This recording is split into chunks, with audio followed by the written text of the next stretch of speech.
think about, I was on Facebook. We talked a little bit about this before we went on air, but it was a Facebook post that kind of was going on. There was quite a few conferences, and it was about conferences. Yeah. And no particular conferences were mentioned, but it was a post about conferences. And a couple of the key things I picked on, I just wanted to ask you, like, how you maneuver around, because I'm sure you're conscientious of these couple of things. Yeah. One comment I saw mentioned a lot, one thing is that it seems to be, for some people were mentioning it's the same speakers. They're seeing the same speakers at all the conferences. Yeah. So how do you, are you aware of that and conscientious of that? Do you make sure that your speaker, like, do you bring in like new speakers? And then if a speaker was a hit the last year, you'll bring them back, but you make sure that there's a nice bag of returning speakers, new speakers? Yeah. That one's, it's tough because we do have, we do surveys. We see who everybody liked the best. What I think a lot of people don't realize is if we invite somebody back, oftentimes it's a different topic. So if they see him one year and they see him the next year, it's a different topic completely. So we don't have them do the same topic again. But we do try to rotate out. And it's sad because there's so many that we love that we're like, we wish we could have them every year because they're just so amazing. They do a great presentation. They're easy to work with. Right. So it does make it tough. And what happens too is, we'll put our lineup up and then people will put theirs up for conferences after ours. Right. So they might have the same trainers, but we have no way of controlling that because we already had our lineup up. So if they get frustrated that the next conference they saw has some of our same trainers, that kind of tends to happen. It's a little bit, beyond, it's like beyond the control of the conference owner sometimes because you have people that, speakers that do a lot of conferences per year. Right. Right. So. Or I notice we tend to invite people and then they get invited to a bunch after ours. Right. So then, people will say, oh, it's the same one. But I can't. Yeah. And I understood what they were saying. It can seem like some of the conferences, it's the same speakers, group of speakers doing, a few of the conferences back to back. Yeah. And I just wanted to touch on, you mentioned some speakers, right? Yeah. Some of them can be, I think that's another stressful part of putting on conferences is some of the speakers are not always easy to deal with. Yeah. Do some of them come with an entourage? Oh, yeah. I come with a list. They have, what do they do for singers? What do they call that? It's for bands when they come play. It's like a promoter. They have like they want like only red M&Ms in their hotel room and they want this and they want that. What is that? Do you know what that's called? There's a name for it. My husband would know. It's something request, but it's a list of, you have to fulfill these requests. You have to provide. Right. If you want, if I'm going to speak at your conference, you have to provide me with this. Yeah. Yeah. I do get that. But, and it's hard because, I try to bring people that I know other artists want to see and I know that they admire and look up to. Right. So I kind of have to just appease them and try to be customer service and not look at it from my own standpoint, but kind of, okay, Yeah. But I don't know. I can't wrap my brain around that. I don't know why any permanent makeup artist would. I don't care how big you get in the industry. I would never. I would just be thankful to be there, right? Yeah. That's how I view it too. Yeah. But you'd be surprised. You'd be surprised some of the big trainers. Some people are not thankful. I think some, their ego gets so massive. Right. It's you, Melissa. You should be grateful. Exactly. They're coming to your conference and gracing your conference with their presence. Absolutely. Right? Even though we talked about the risk and everything I'm putting on the line. Yeah. Yeah. But it becomes twisted. It's like, I should be thankful that they are going to put, Right. It becomes. Yeah. And it's sad, It is. It's sad. I feel honored and privileged every time I get asked and every time I get to, I look at it as an opportunity to engage with my peers. Right. And nowadays it's the younger artists, and I'm an older artist. They call, like a veteran if you want, or what do they call me? I can't remember. Oh, the GOAT. First time they called me the GOAT. Yeah. I thought it was a, I thought they were being mean. Yeah, like, is that an insult? Yeah, I looked at Kat and I'm like, why are they calling me the goat? I don't get it. I know some of those terms lately. I don't get either. But then then I figured out why. I'm like, Yeah.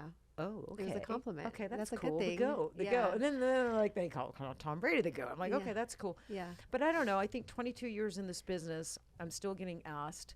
I'm still relevant, and I just have never been more thankful and more grateful. So it's just a real honor for me. It's a treat for me. So, and it's great when most trainers and speakers are the way you are. Yes. And it makes our job so much easier.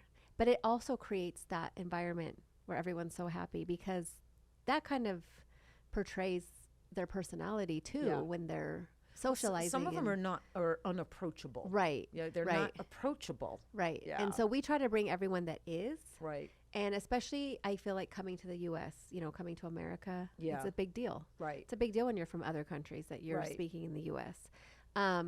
And that's the kind of people we want there. We want people who are like you, who are thankful and appreciative and want to be there. And the attendees feel it. Yeah. The attendees feel it if you're not. They absolutely do feel it. Mm-hmm. They absolutely feel it. Yeah. Okay. So the other comment I saw in this post was that conferences are trying to squeeze like too many speakers into their 3-day event and giving everybody like a half hour, and there was a lot of back and forth on that, and a lot of them, not everybody felt like this, but this is just one thing that keyed in. They feel there should be, like, speakers should have more time on stage, and there should be less speakers so there's more education. How do you feel about that as a conference owner? Because you do 5 days and you have lots of different speakers coming in from all over the world. Mm-hmm. So your philosophy is on that? No, we absolutely schedule it so everyone has time. Right. So usually the layout is, if it's a PMU technique, they have an hour and a half. Yep. And we schedule in 30 minutes of Q&A after. If they're they have an hour and a half to do their procedure and then 30 minutes for Q&A. Gotcha. Depending on the technique. Some techniques 45 minutes, so it's like an hour 30 total. But more or less, we schedule the time. They have enough time to explain their technique, show it on a model, and then have Q&A. And so, because we know that's important, and people like to have the Q&A. If it's a business topic, obviously it's shorter. Doesn't take as long. And the cool thing is, because we do a hybrid event, everyone gets access to our app. So all online attendees, all live attendees, all vendors, all speakers get access in the beginning of October, about 2 weeks before we start, so they can actually start networking and meeting. They make arrangements to sit together. They make arrangements to fly together. They make arrangements to room together. Mm-hmm. And it's pretty cool because people arrive already knowing each other, and I think that feeds to the ambiance of where it feels very comfortable. Right. But the cool thing about the app is they can also ask questions. So when we upload the replay, there's a little section underneath the presentation. And let's say in the 30 minutes of Q&A, your question didn't get answered, which is more than likely. Could happen. I mean, there's a lot of questions. Right. You just go right on the app and you keep asking questions under their upload of their replay. Gotcha. And the trainer goes on there and keeps answering the questions. Right. So the cool thing about our conference is everyone has access to free replays for 90 days. So they can continually go on there for support from the trainers. And let's say they implement the technique they taught. They can upload a picture and say, this happened, what do I do? The trainers go on there and answer. Right. Other attendees with experience go on there and answer. So our conference kind of keeps going after it ends. It doesn't really end. It kind of keeps going, and our attendees continue to have support. And like that comment where they said that it was too much squeezed in and they didn't really learn, we don't really have anybody saying that. I've never had anybody complain. And no conference was mentioned. This was just this general. Right. It may have been posted by somebody who was maybe going to contemplating putting on a conference, because I didn't recognize the person who asked the question, but it did generate like 200 or 300 comments. And like I said, not one single conference was ever mentioned. Right. It was just people inputting what they like about conferences, what they didn't like about things like that. And I thought it was interesting. I thought it was really, really, really interesting. But my thought on that is, like we mentioned earlier, conferences are not like a hands-on class or a place where you go and you get to actually learn how how to execute an eyeliner. Right. That's a master class or Like a 2-day class. Or a 2-day class. Right. I think I look at the conferences as, like I said, like it's a introduction to topics and procedures from different artists and trainers from all over the world, allowing you to have a little insight on that procedure, that topic, and whether you want to pursue it or not. And for me, I think it's all mindset too. Every single speaker I've ever sat in on, I've learned at least one nugget. Yeah, and that's what I was going to say. Even if you're a intermediate or advanced artist, and let's say you've been doing eyebrows forever, you might learn one little tip or tweak from one of the trainers, and then it makes all the difference. And I've had many of our trainers watch the replays of the other trainers. And now they're adding techniques. And 100%. They've learned.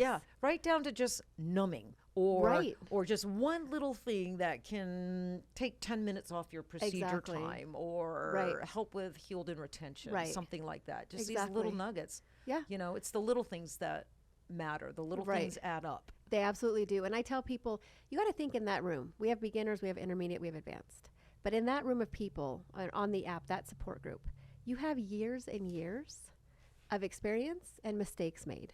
So you can save and avoid all of the mistakes they made. And imagine collectively, all together, how much everybody helps each other by what they've learned and by their experiences. And that's what we love to see. That's the cool thing, is that you can just take one, even if just one little thing that you, like you said, 10 minutes off or a numbing. I mean, I had my brows done and they didn't numb me well, and I didn't go back. It petrified me. But you got to think of, are you going to get referrals? Are you going to have people talking good about you if they're not numb? Because I wasn't going to recommend this person. And I didn't go back. And there's this new thing now of not numbing. No, this new generation. I wouldn't do it. I mean, I didn't go back for my touch up. It was so bad. Me too. I don't think any of my clients would let me near them with their eyeliner or lips if I didn't numb it. It's like a placebo thing, like a psychological thing. If you go at them, they're like, wait, where's the cream? What are you doing? I could even maybe just put Vaseline and say, I numbed you. I got numbing all over you. They're going to be more comfortable. Exactly. Absolutely. Rather than telling them, no, I don't numb. But and then my daughter learned a tweak from at one of the conferences we did because she does microblading. And then she said, Mom, don't worry. I'm going to do the little tweak I learned on you. Magic, didn't feel it. It was amazing. And now she does all my touch-ups. But because the first time I went, she hadn't learned it yet. She wasn't doing microblading. But those are the things that can really, people don't realize word of mouth and referrals, how important that is for a business. It's super important. Yeah, it's super important. So, well, how long are you going? Oh, wait a minute, an hour? Oh my God, I could sit here and talk to you for another hour. I can talk about my kids always like, she can talk. I could keep going. Yeah, but I like talkers on here. Oh, okay. Yeah, really, the best podcasts are when people like you that can yak. Yeah, I can. Back and forth, right? It's like I've had people, the hardest podcasts are when I can imagine. And I'm trying to, it almost starts feeling like an interview. I'm trying to pull out of them, and I feel like I have to carry the whole podcast, you know, which I do, but I don't enjoy that. It's a lot of pressure. So it's a lot more work. Yeah, I've had those conversations. So I like having people on here that, like to talk. Yeah.